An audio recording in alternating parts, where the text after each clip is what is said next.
வணக்கம். Green apple சேனலில் 6ஆம் வகுப்பு முதல் 12ஆம் வகுப்பு வரை உள்ள இலக்கண பகுதி ஒன்று பார்த்துட்டு வரோம்.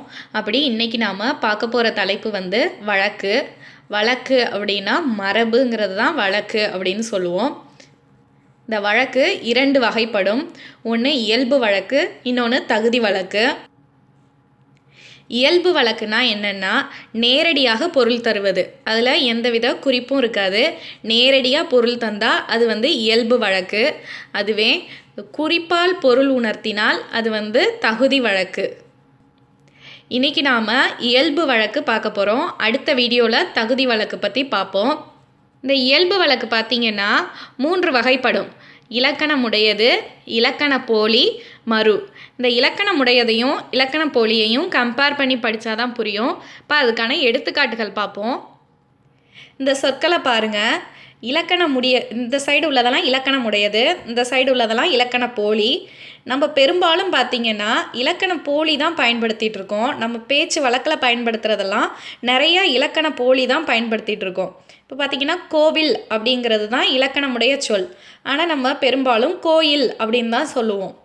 அதே போல் நகர்ப்புறம் அப்படிங்கிறது தான் சரியான சொல்.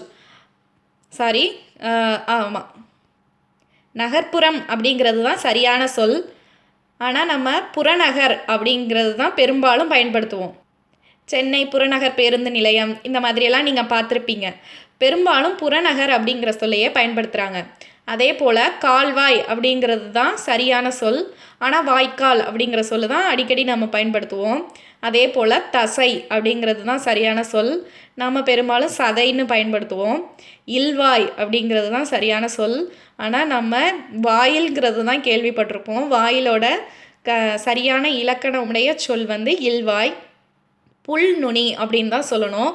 நுனிப்புல் அப்படின்னு சொல்லக்கூடாது. ஆனால் நம்ம நுனிப்புல் அப்படின்னு தான் சொல்லுவோம்.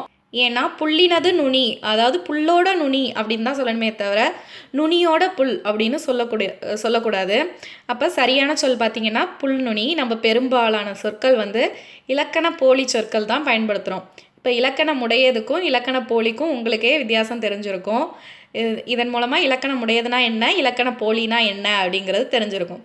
அடுத்து மறு அப்படின்னா பார்ப்போம். இந்த இயல்பு வழக்கில் 3வது வகை மறு. மறு அப்படிங்கிறது மருவி வந்த சொற்கள்.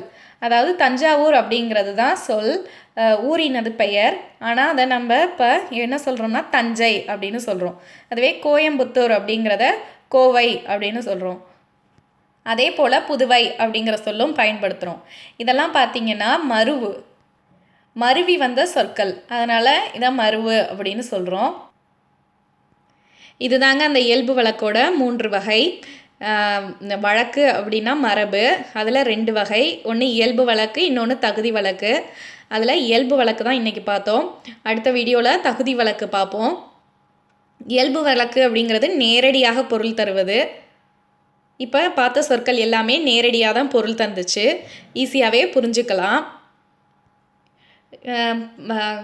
வினாக்கள் கேட்கும்போது ஒரு 4 சொல் கொடுத்துட்டு இதில் எது வேறுபட்டதுன்னு கேட்கலாம்.